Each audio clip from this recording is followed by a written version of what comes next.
Hello, my friends. Listen, a lesson my daddy taught me a long time ago is the way you look matters, because humans are judgy, we can't help it, and people will judge you before you open your mouth and they get to know you. So look the part, and so you set the right first impression.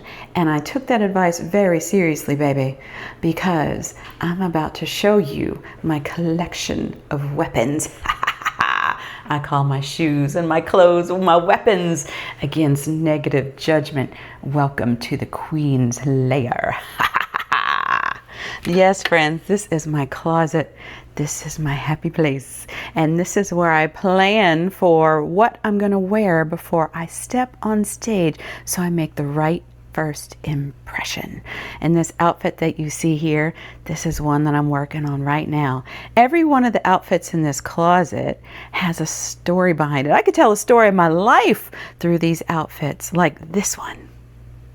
Oh, isn't she pretty? Ooh, isn't she pretty? Yeah, baby, look at this one.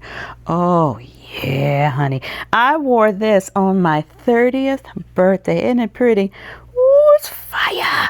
All the right colors. I wore it on my 30th birthday to a black tie event when I was running events and education for an investment firm. And baby, let me tell you, I rocked it that night, and I can still rock it. And this is one, oh yeah, I love this one. This has a good memory. So 2 years ago, my father was very, very sick. It was a trying time, and I had had a rough week. So my cousin Bernard said, Melissa, go get dolled up. I'm taking you out for a night on the town. And baby, we did just that. He took me out, and we had a wonderful time to get my mind off of the pain that we were all experiencing at that time.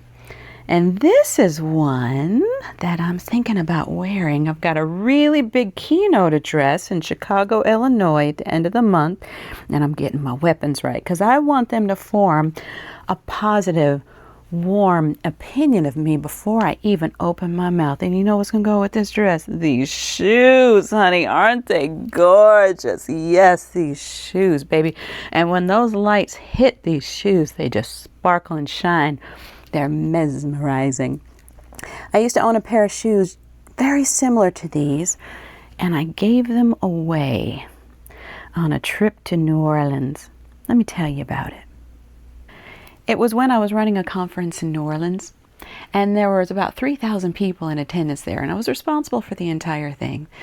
And I was wearing those shoes, and all the women were just making over those shoes, how gorgeous they were, and they were the prettiest shoes they had ever seen, and they just went on and on about how pretty these shoes were, and they were just beautiful. And so that following day, I had those shoes on.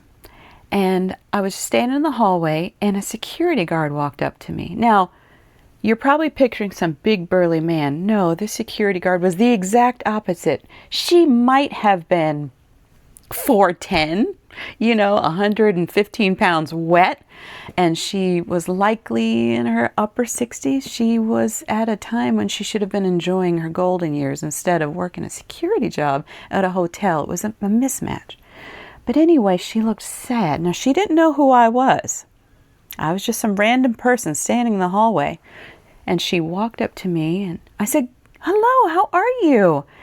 And she said, "I was just reminded how important it is to be kind to people." I said, "Well, tell me what happened." Now, remember, she didn't know I was running this conference when she told me this story. She said she was just in the kitchen, and the guys in the kitchen love her. Her name's Miss Ann. They just loved Miss Ann. They said, "Miss Ann, this conference, the organizers have ordered 3 times more food than they'll ever need, and they have your favorite thing on the menu, bacon. And I bet they'll give you a couple pieces if you go ask." Well, the guys pointed out a woman that worked for me. And Miss Ann walked up to the woman very kind way, and she said, "I'm supporting your conference. Do you mind if I have a couple of pieces of bacon?" And the woman on my team responded in the most cruel, cold way, and she says, "No, this bacon is not for the likes of you. It is for our guests.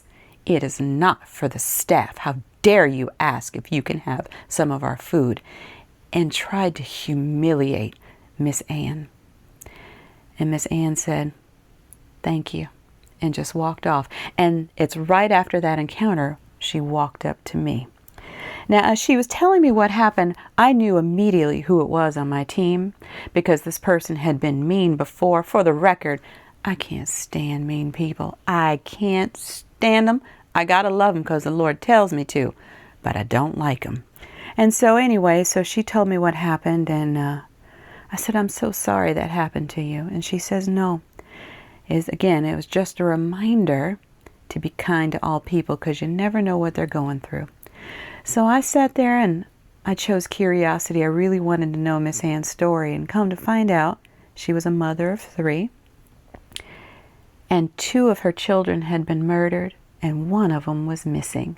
Her oldest son had been shot on the streets of New Orleans, and her middle daughter had been brutally raped and tossed into a dumpster like trash. And her 3rd daughter, her baby girl, had been missing for 6 months. She didn't know where she was. Now you imagine the kind of pain that mother felt. It is out of order for a parent to lose their children, and she lost all 3.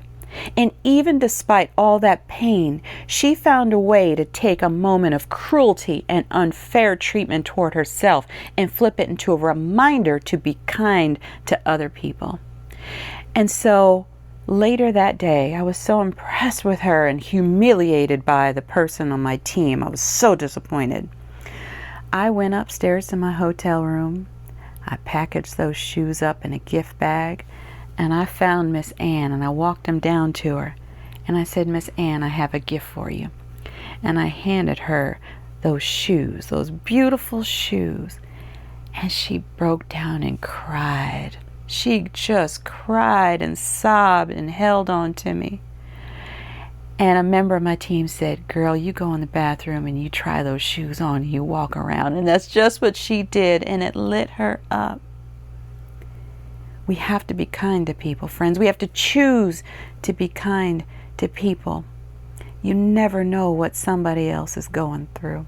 So if you ever find yourself in a situation where people are treating you unfairly, or being cold or cruel to you, I want you to think about this story of Miss Ann, what she was going through, how she chose to be kind anyway, how she chose to take the evilness and the darkness in the world and flip it to brighten her light so she's kind to other people. I want you to remember that lesson because, friends, the world will teach us what not to do. But if we're not careful, we'll end up conforming to the ways of the world and be dark when we should be the light. So choose to be kind to people, even when they're not kind to you. Take care, y'all.